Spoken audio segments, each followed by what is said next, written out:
सावधान आ गया है कोरोना का नया वायरस। पूरी खबर आप तक पहुंचाएंगे, लेकिन महाराष्ट्र से इस वक्त की सबसे बड़ी खबर का हम सबसे पहले रुख करने वाले हैं। आपको बता दें, जिस तरह से कोरोना के मामले बढ़ते हुए चले जा रहे हैं, उसके मद्देनजर अब महाराष्ट्र के सभी शहरों में कल से नाइट कर्फ्यू लगाया जाएगा। 163 दिन के बाद वहीं आज एक्टिव केस 3 लाख से कम हो सकते हैं देश भर में, लेकिन महाराष्ट्र में बढ़ते मामलों के मद्देनजर उद्धव सरकार का ये बड़ा फैसला लिया गया है। कोरोना की वजह से कर्फ्यू रात 11 बजे से लेकर सुबह 6 बजे तक नाइट कर्फ्यू का ऐलान किया गया है और ये नाइट कर्फ्यू 5 जनवरी तक चलेगा, यानी कि नए साल में भी ये नाइट कर्फ्यू महाराष्ट्र में लागू रहेगा। वहीं दूसरी बड़ी खबर यह भी है कि विदेश से आने वाले होंगे क्वारंटीन, संस्थागत क्वारंटीन रखे जाने का ये बड़ा फैसला लिया गया है, जबकि ब्रिटेन से आने वाली, लंदन से आने वाली जितनी भी फ्लाइट्स हैं उनको फिलहाल के लिए रोका गया है। अपने आप में काफी ज्यादा महत्वपूर्ण, क्योंकि नया स्ट्रेन यानी कि नए प्रकार का एक तरीके से कोरोना वायरस अटैक जो ब्रिटेन में इस वक्त देखा जा रहा है, उसके मद्देनजर 31 दिसंबर तक रोकी गई है ब्रिटेन से आने वाली तमाम फ्लाइट्स। ये बड़ा फैसला, जिस तरह से कोरोना संक्रमित पेशेंट के आंकड़े बढ़ते हुए चले जा रहे हैं ब्रिटेन में, उसके मद्देनजर ये फैसला लिया गया है। इस बारे में और जानकारी आपको देंगे, लेकिन कुछ और महत्वपूर्ण बातें जो आपके लिए जानना बेहद जरूरी है उसके बारे में आपको जल्दी से बता देते हैं, क्योंकि अभी मौजूदा वक्त में हिंदुस्तान में जब लोग ये मानने लगे कि अब तो जनवरी में वैक्सीनेशन की प्रक्रिया शुरू हो जाएगी और उसके जरिए अब धीरे धीरे आगे बढ़ने लगेगा देश, लेकिन अभी भी खतरा बरकरार है। ये देखिए, जिन देशों में कोरोना का नया स्ट्रेन सामने आया है उसमें ब्रिटेन, डेनमार्क, नीदरलैंड, ये तमाम महत्वपूर्ण देश शामिल है और ब्रिटेन से आने वाली जितनी भी फ्लाइट्स हैं हिंदुस्तान में फिलहाल 31 तारीख तक के लिए उनको रोक लगा दी गई है। इन तीनों के अलावा ऑस्ट्रेलिया, इटली आपको याद होगा किस तरह से वहां पर कोरोना संक्रमण ने सबसे ज्यादा शुरुआती तौर पर तबाही मचाई थी। दक्षिण अफ्रीका, ये तमाम वो देश हैं जहां पर इस वक्त नया स्ट्रेन देखा जा रहा है, यानी एक अलग तरह का कोरोना संक्रमण, और कहा जा रहा है कि ये पुराने वाले से 70% ज्यादा घातक है। ब्रिटेन, डेनमार्क, नीदरलैंड, जहां पर कोरोना का नया स्ट्रेन यानी कि एक ऐसा प्रकार जिसके बारे में अभी डॉक्टर्स को ज्यादा जानकारी है नहीं।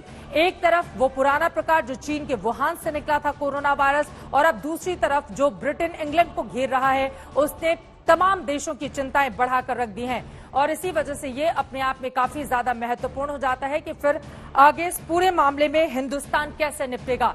फिलहाल बड़ा फैसला लेते हुए, जैसा कि मैंने आपको जानकारी दी है, भारत की सरकार की ओर से फैसला लिया गया है कि 31 तारीख तक जितनी भी फ्लाइट्स हैं उनको रोके रखा जाएगा, यानी कि वो हिंदुस्तान में लैंड इंग्लैंड से नहीं कर पाएंगी। वहीं कोरोना कांड नित नया मोड़ ले रहा है, जैसा कि मैंने आपको जानकारी दी, और खबर है कि ब्रिटेन में कोविड का ये नया स्ट्रेन वहां के लोगों को परेशान कर रहा है। ये वायरस संक्रमण के मामले में मूल कोविड वायरस से 70% ज्यादा तेज है। खतरे को भांपते हुए कई यूरोपीय देश ने ब्रिटेन की फ्लाइट रोक दी है। भारत में भी नए खतरे पर अब मंथन शुरू हो गया है। ये रिपोर्ट देखिए।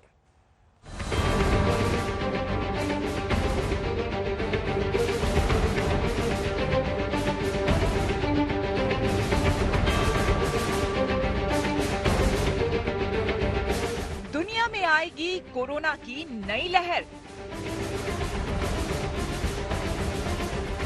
क्या बेकाबू है कोविड का नया स्ट्रेन?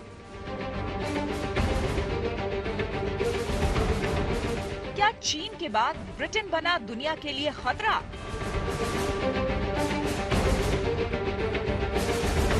कोविड के नए अवतार से सावधान। 2 हफ्ते पहले कितना खुश था ब्रिटेन। 8 दिसंबर को कोरोना का पहला टीका लगाया गया था। खुशी से ब्रिटेन के पीएम बोरिस जॉनसन ने इसे वैक्सीन डे घोषित किया था, लेकिन महज 12 दिन बाद ब्रिटेन में फिर से हड़कंप की स्थिति है। लंदन की खाली ऑक्सफोर्ड स्ट्रीट को देखिए, सड़कें खाली है, मॉल बंद है, पूरी तरह सन्नाटा पसरा हुआ है। क्रिसमस शॉपिंग की जगह लोग घरों में दुबके हुए हैं। क्रिसमस जैसे मौके पर लोग इस तरह घरों में दुबकने को मजबूर होंगे, ये अब से पहले सोचना भी मुश्किल था। I think it's what's needed. I'm not entirely sure I agree with what's been done so far. It's going to be difficult, especially over the Christmas period, but you know, I think it's necessary. लोग मजबूर हैं क्योंकि corona के नए प्रकार के virus को रोकने के लिए सरकार की तरफ से सख्त लॉकडाउन लगाया गया है। खबर है कि राजधानी लंदन समेत पूर्वी इंग्लैंड में कोरोना वायरस का नया प्रकार सामने आया जो बेकाबू हो गया है। जानकारी के मुताबिक नए तरह का कोविड अपने पुराने संस्करण से 70% ज्यादा तेजी से संक्रमित होता है। खतरनाक मॉर्बिडिटी और मॉर्टेलिटी के हिसाब से नहीं है, लेकिन ट्रांसमिशन के हिसाब से पक्का, क्योंकि 70% इतना इसकी कैपेसिटी बढ़ गई है। और ये इतनी बढ़ने के कारण इसका जो नंबर ऑफ केसेस जो आजकल यूके में आते हैं, इंग्लैंड में आ रहे हैं, वो एक हफ्ते में डबल हो गए। तो ये तो बढ़ रहे हैं। कोविड का नया स्ट्रेन खतरनाक है। ऐसे में भारत समेत तमाम देश इस बात से आशंकित हैं कि कहीं कोरोना का ये स्ट्रेन उनके देश में भी ना फैल जाए। लिहाजा अभी से सभी देशों ने एहतियाती कदम उठाना शुरू कर दिया है। ब्रिटेन से विमानों की आवाजाही पर प्रतिबंध लगाया जा रहा है। यूरोप समेत दुनिया के कई देशों ने ब्रिटेन से उड़ानों पर प्रतिबंध लगा दिया है। नीदरलैंड ने ब्रिटेन से उड़ानों की आवाजाही पर साल के अंत तक रोक लगाई है, तो बेल्जियम ने 24 घंटे के लिए रोक लगाई है। बेल्जियम ने तो ब्रिटेन के साथ ट्रेन संपर्क भी रोक दिया है। दूसरी ओर जर्मनी ने भी विकल्पों पर गौर करना शुरू कर दिया है। भारत में भी स्वास्थ्य मंत्रालय ने नई चुनौती से निपटने के लिए ज्वाइंट मॉनिटरिंग ग्रुप की बैठक बुलाई है। बताया जाता है कि कोविड का नया स्ट्रेन न सिर्फ ब्रिटेन बल्कि इटली, नीदरलैंड, डेनमार्क, ऑस्ट्रेलिया और दक्षिण अफ्रीका में भी फैल गया है। हालांकि कई एक्सपर्ट्स का ये भी मानना है कि इस बात के कोई साक्ष्य नहीं है कि ये वायरस ज्यादा घातक है। No evidence so far that this variant behaves differently, but of course we're being cautious to evaluate this properly, as I explained. And so what they're looking at is to see if there's any changes in the development of neutralizing antibodies. So far we don't have any evidence that this variant behaves differently. इस बीच Britain के सामने एक नई मुसीबत भी आ गई है। Britain की नेशनल हेल्थ सर्विस यानी NHS के मुताबिक फाइजर वैक्सीन की वजह से 2 लोगों को एलर्जिक रिएक्शन हुआ है। लेकिन ये परेशानी ज्यादा बड़ी नहीं है जितना नए वायरस का खौफ है। आज तक ब्यूरो। अभी कोरोना का टीका भारत में आया नहीं है, लेकिन अच्छी बात यह है कि भारत में कोरोना काबू में आने लगा है। लगातार 8वें हफ्ते नए केस कम आए हैं। एक्टिव केस सिमटकर 3 लाख पर रह गए हैं।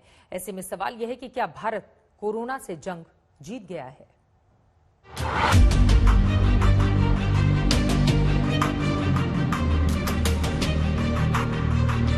क्या भारत ने जीत ली है कोरोना से जंग? क्या भारत में सुस्त हो गई कोरोना की चाल? जरा इन आंकड़ों पर गौर कीजिए। 3,03,639 एक्टिव केस, नए मामले 24,337, 24 घंटे में 333 मौत। पुराने दिनों को याद कीजिए और इन आंकड़ों से मेल कीजिए।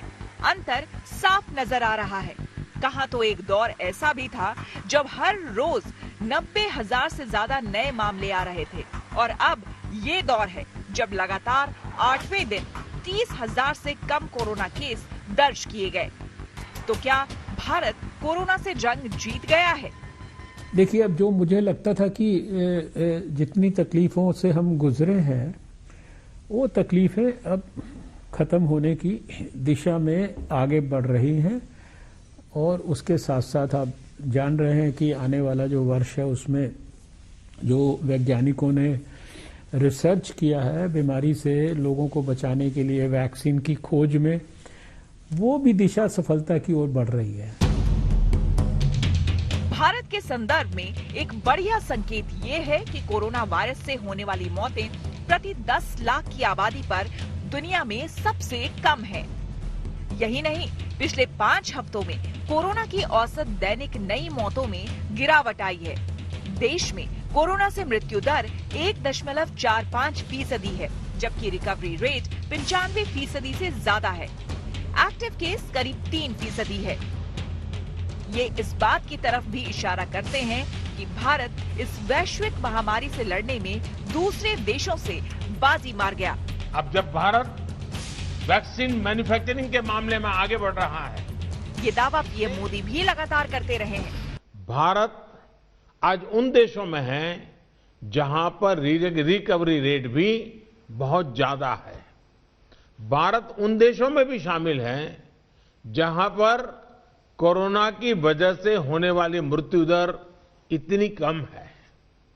भारत ने जिस तरह कोरोना के खिलाफ लड़ाई को लड़ा है, वो प्रत्येक देशवासी की अदम्य इच्छा शक्ति को दिखाता है। लेकिन ये पूरी जीत नहीं है। जब तक वैक्सीन नहीं आ जाती, तब तक इस कामयाबी पर इतराने का वक्त नहीं है, क्योंकि अभी सिर्फ संक्रमण की रफ्तार कमजोर पड़ी है। वायरस नष्ट नहीं हुआ है, इसलिए जब तक दवाई नहीं, तब तक ढिलाई नहीं का और ये बहुत ज्यादा जरूरी भी हो जाता है एक ऐसे वक्त में जब ब्रिटेन से अच्छी खबर निकलकर सामने नहीं आ रही है। लेकिन मौजूदा वक्त में हिंदुस्तान आखिर कहां खड़ा है कोरोना के मामले में और नए साल से किस तरह की उम्मीदें की जाए, इसी पर बातचीत करने के लिए जसलोक हॉस्पिटल के डायरेक्टर सीधे मुंबई से इस वक्त हमारे साथ डॉक्टर राजेश पारिक जुड़ चुके हैं। डॉक्टर राजेश, बहुत स्वागत है आपका आज तक पर। और मेरा पहला सवाल आपसे यही है कि मौजूदा वक्त में कोरोना केस के मामले में हिंदुस्तान की स्थिति को आप कहां देखते हैं, और ब्रिटेन से ये जो नए स्ट्रेन की खबर आ रही है जो कहा जा रहा है कि वो 70% पुराने कोरोना के केस से ज्यादा खतरनाक है, ज्यादा तेज है, इसको किस तरह से डिफाइन करेंगे आम भाषा में हमारे दर्शकों के लिए आप? जी बिल्कुल, मैं कोशिश करूंगा। तो पहले तो जो पहली लहर थी कोरोना की वो अब कम हो रही है और इसमें हम सक्सेसफुल हो रहे हैं। लेकिन फिक्र की ये बात है कि ये वायरस अभी म्यूटेट हुआ है और थोड़ा उसका अवतार बदल गया है, जिसको हमारी इम्यून सिस्टम उतना जल्दी रिकॉग्नाइज करके, समझ करके उसके खिलाफ हमको प्रोटेक्ट नहीं कर सकेगी। तो जो अभी ब्रिटेन में आया है वो एक नया म्यूटेशन है। अभी इसको समझने के लिए हमको 100 साल पहले देखना चाहिए, पीछे देखना चाहिए मुड़ के। 100 साल पहले जो इन्फ्लुएंजा की पैंडेमिक पूरी दुनिया में आई थी और जिसमें 10 करोड़ लोगों की मौत हुई थी, उसमें भी 3 लहरें थी। पहली लहर आने के बाद थोड़े हफ्तों के बाद दूसरी लहर आई। ये दूसरी लहर तो पहली लहर से बहुत ही बड़ी थी, बहुत ही खतरनाक थी। और उसके बाद एक तीसरी छोटी भी लहर आई। तो तब से और आज में तो बहुत साइंस का प्रोग्रेस हुआ है। एक तो हमने तैयारी की है, एक तो हमने पहले लहर से लड़ाई अभी जीतने लायक हो गई है। तो मुझे इतना डर नहीं है कि ये जो दूसरी लहर आएगी वो 100 साल पहले जैसी दूसरी लहर थी वैसे रहेगी। लेकिन इसके ऊपर हमको तो पूरा ध्यान रखना ही चाहिए। और इसी वजह से भारत सरकार की ओर से बड़ा फैसला भी लिया गया है कि ब्रिटेन से जितनी भी फ्लाइट्स आएंगी 31 तारीख तक के लिए उन पर रोक लगा दी गई है। लेकिन आपकी जहां पर मौजूदगी है, आपको बता दें कि महाराष्ट्र के ज्यादातर हिस्सों में नाइट कर्फ्यू का ऐलान किया गया है जो कल आधी रात से लागू हो जाएगा। महाराष्ट्र की स्थिति क्या कोरोना के आंकड़ों के मद्देनजर खराब हो रही है जिसके कारण ये फैसला उद्धव सरकार को लेना पड़ा? बिल्कुल, लेकिन चित्रा जी, मैं ये कर्फ्यू के बारे में नहीं पूरी तरह से समझ सकता हूँ, क्योंकि कर्फ्यू एक शब्द है। अगर कर्फ्यू हमको रखना है तो ज्यादा दिन में ही रखना चाहिए। रात को कर्फ्यू रख के उतना फायदा नहीं होता है, क्योंकि वैसे भी लोग इधर उधर घूमते नहीं है रात को। तो अभी क्या हुआ है, मुझे लगता है कि किसी को भी लॉकडाउन शब्द अभी इस्तेमाल नहीं करना है। तो हम लोग फिर दूसरे शब्द ढूंढ निकालेंगे और उसमें से कर्फ्यू एक शब्द रहेगा। तो मुझे इतनी आशा नहीं है कि रात को 5-6 घंटा कर्फ्यू लगाने से ज्यादा फायदा होने वाला है। अभी हाल ही में हमने देखा था, एक बार फिर से अगर मैं ब्रिटेन की बात करूं तो वहां पर 8 तारीख को वैक्सीनेशन की प्रक्रिया शुरू हो गई थी, सबने खुशी जाहिर की। और उसके बाद 12 तारीख को अचानक से इस नए स्ट्रेन की खबर सामने आती है और इस वक्त भी लंदन की सड़कों पर सन्नाटा पसरा हुआ है, लोग अपने घरों में दुबके हुए हैं। हिंदुस्तान को इस खतरे से जो विदेश से जो आहट आ रही है उससे कितना ज्यादा एहतियात बरतने की जरूरत है, और ऐसे में एक आम हिंदुस्तानी आज की तारीख में क्या करे? देखो, मैं आम हिंदुस्तानी के बारे में बात कर सकता हूं क्योंकि मैं भी एक आम हिंदुस्तानी हूं। और मैं क्या कर रहा हूं, मैं तो घर में हूं। मेरा सारा मेडिकल वर्क जितना हो सके मैं ऑनलाइन कर रहा हूं। मेरे जो मरीज है वो भी बहुत ही खुश है ऑनलाइन वर्क पर। उनको 2-3 घंटा जसलोक आना जाना नहीं पड़ता है, 1 घंटा मुझे मिलने के लिए बैठना नहीं पड़ता है। तो हमको एडेप्ट करना चाहिए और हमको जो भी प्रिकॉशंस हम लोग मार्च महीने में, अप्रैल महीने में, मई महीने में ले रहे थे उसको चालू रखना चाहिए। अभी क्या हो गया है कि पहले तो बहुत ही सावधान थे, अभी लोग हैरान हो गए हैं। और सोच रहे हैं कि हमको आजादी चाहिए, लेकिन बाहर निकलने से और जो गलती हमने पहले की थी वो वापस वही गलती करने से बहुत ही खतरा है। बिल्कुल, पुरानी गलतियों से सबक सीखने की जरूरत है, लेकिन कोरोना का ये जो नया खतरा है उसके आहट के बीच स्वास्थ्य मंत्री डॉक्टर हर्षवर्धन ने आज एक खुशखबरी भी दी है। डॉक्टर राजेश पारेख, उन्होंने कहा है कि जनवरी में किसी भी हफ्ते से कोरोना का टीकाकरण शुरू हो सकता है। तो एक ऐसे दौर में जब दुनिया के तमाम दूसरे देश इस वक्त संघर्ष कर रहे हैं, हिंदुस्तान में एक अच्छी खबर निकलकर सामने आई है। टीकाकरण की पूरी प्रक्रिया क्या रहने वाली है, इसके बारे में हमारे दर्शकों के मन में जो भ्रम की स्थिति अभी बनी हुई है उसको कैसे दूर करेंगे आप? देखिए, आपकी मदद से ही, मीडिया की मदद से ही लोगों की मदद हो सकती है। उनको ये समझना चाहिए कि ये वैक्सीनेशन अभी जो शुरू होगा वो बहुत ही महत्वपूर्ण है। अभी वैक्सीनेशन के बारे में अभी मैं कल शाम कोई किताब खत्म कर दी है, हमने नई किताब लिखी है सिर्फ वैक्सीनेशन पे जी, और कि लोग समझ सके कि वैक्सीनेशन लेना चाहिए, कब लेना चाहिए, कौन सा वैक्सीन लेना चाहिए। ये सब बहुत ही महत्वपूर्ण खबर है और हमको इसको फैलाना चाहिए, या लोग ठीक तरह से समझ ले कि वैक्सीनेशन लेना कितना जरूरी है। वैक्सीनेशन लेना कितना ज्यादा जरूरी है, लेकिन लोग डर भी रहे हैं। उनका ये कहना है, ज्यादातर लोगों का मानना है कि पहले वो दूसरों को देखेंगे कि किसी तरह का रिएक्शन तो नहीं हो रहा, उसके बाद ही वो टीकाकरण के लिए जाएंगे। तो ऐसी स्थिति में लोगों को कैसे समझाएंगे आप? देखिए, वो स्थिति के बारे में मैं ज्यादा नहीं डर रहा हूँ, मुझे ज्यादा ये नहीं है, कंसर्न नहीं है, क्योंकि ऐसा नहीं है कि सभी वैक्सीन एक दिन पे रेडी रहने वाले हैं। अगर सब लोग आगे आएंगे वैक्सीनेशन के लिए तो सच की बात यह है कि हमारे पास उतना वैक्सीन का डोज भी नहीं, तो हमारा भी रोल आउट धीरे धीरे होगा देश में। तो जितने लोग पहले आएंगे वो अच्छी बात है, जिनको थोड़ा देर रुक के देखना है वो भी ठीक है। लेकिन ये देखना चाहिए कि वैक्सीनेशन हिस्टोरिकली गए 200 साल में क्या फायदा हुआ है। जो स्मॉल पॉक्स की बीमारी थी जिससे इतने करोड़ों लोग मरे हैं, उसको वैक्सीनेशन से अभी हमने कंप्लीटली इरेडिकेट कर दिया है जी, और कम से कम 100 करोड़ लोगों की मौत बच गई है स्मॉल पॉक्स से। तो हमको पीछे भी देखना चाहिए, अभी भी जो हो रहा है वो देखना चाहिए। और ठीक है, कोई लोग जिसको हम रिस्क एवर्स बोलते हैं, जिनको ज्यादा रिस्क नहीं लेना है, वो रुकेंगे तो कोई प्रॉब्लम नहीं है, क्योंकि हमारे पास उतने डोज भी तैयार नहीं है। बिल्कुल। बहुत शुक्रिया डॉक्टर राजेश, आज तक से जुड़ने के लिए और ये महत्वपूर्ण जानकारी हमारे दर्शकों तक पहुंचाने के लिए। अभी कोरोना का टीका भारत में आया नहीं है, लेकिन अच्छी बात यह है कि भारत में कोरोना काबू में आने लगा है। लगातार 8वें हफ्ते नए केस कम आए हैं, एक्टिव केस सिमटकर 3 लाख पर रह गए हैं। ऐसे में सवाल यह है कि क्या भारत कोरोना से जंग जीत गया है?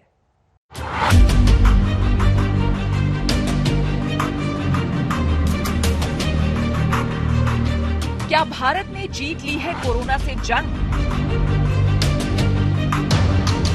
क्या भारत में सुस्त हो गई कोरोना की चाल? जरा इन आंकड़ों पर गौर कीजिए। 3,03,639 एक्टिव केस, नए मामले 24,337, 24 घंटे में 333 मौत। पुराने दिनों को याद कीजिए और इन आंकड़ों से मेल कीजिए। अंतर साफ नजर आ रहा है। कहां तो एक दौर ऐसा भी था जब हर रोज 90,000 से ज्यादा नए मामले आ रहे थे, और अब ये दौर है जब लगातार 8वें दिन 30,000 से कम कोरोना केस दर्ज किए गए। तो क्या भारत कोरोना से जंग जीत गया है? देखिए, अब जो मुझे लगता था कि जितनी तकलीफों से हम गुजरे हैं वो तकलीफें अब खत्म होने की दिशा में आगे बढ़ रही हैं, और उसके साथ साथ आप जान रहे हैं कि आने वाला जो वर्ष है उसमें जो वैज्ञानिकों ने रिसर्च किया है बीमारी से लोगों को बचाने के लिए वैक्सीन की खोज में, वो भी दिशा सफलता की ओर बढ़ रही है। भारत के संदर्भ में एक बढ़िया संकेत ये है कि कोरोना वायरस से होने वाली मौतें प्रति 10 लाख की आबादी पर दुनिया में सबसे कम है। यही नहीं, पिछले 5 हफ्तों में कोरोना की औसत दैनिक नई मौतों में गिरावट आई है। देश में कोरोना से मृत्यु दर 1.45% है, जबकि रिकवरी रेट 95% से ज्यादा है। एक्टिव केस करीब 3% है। ये इस बात की तरफ भी इशारा करते हैं कि भारत इस वैश्विक महामारी से लड़ने में दूसरे देशों से बाजी मार गया। अब जब भारत वैक्सीन मैन्युफैक्चरिंग के मामले में आगे बढ़ रहा है, ये दावा पीएम मोदी भी लगातार करते रहे हैं। भारत आज उन देशों में है जहां पर रिकवरी रेट भी बहुत ज्यादा है। भारत उन देशों में भी शामिल है जहां पर कोरोना की वजह से होने वाली मृत्यु दर इतनी कम है। भारत ने जिस तरह कोरोना के खिलाफ लड़ाई को लड़ा है, वो प्रत्येक देशवासी की अदम्य इच्छा शक्ति को दिखाता है।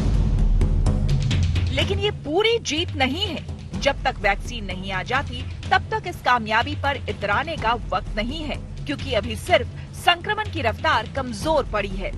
वायरस नष्ट नहीं हुआ है, इसलिए जब तक दवाई नहीं, तब तक ढिलाई नहीं का मंत्र याद रखिए। कोरोना से बनी जो परिस्थिति है, उसमें जिन सतर्कताओं के विषय में सूचित किया गया है, उन सतर्कताओं का पालन हम सबको करना ही करना है। और ये भी साफ है, जब तक दवाई नहीं, तब तक कोई ढिलाई नहीं। कोरोना की धीमी हुई रफ्तार के बीच सरकार की नई चुनौती देश की एक बड़ी आबादी के टीकाकरण की भी है, जिसके लिए सरकार ने मेगा प्लान तैयार किया है। सारे देश के साथ हम कोऑर्डिनेटेड एफर्ट कर रहे हैं, सारे देश को गाइडेंस कर रहे हैं, ट्रेनिंग कर रहे हैं, मॉनिटरिंग सिस्टम डेवलप कर रहे हैं। और अभी आने वाले समय में हम यहाँ से सेंट्रल टीम्स भी फिजिकली भी जाकर सारे देश की तैयारियों को रिव्यू करने के लिए भेजने वाले हैं। उसके लिए भी हम लोगों ने अभी कल ही निर्णय लिया है।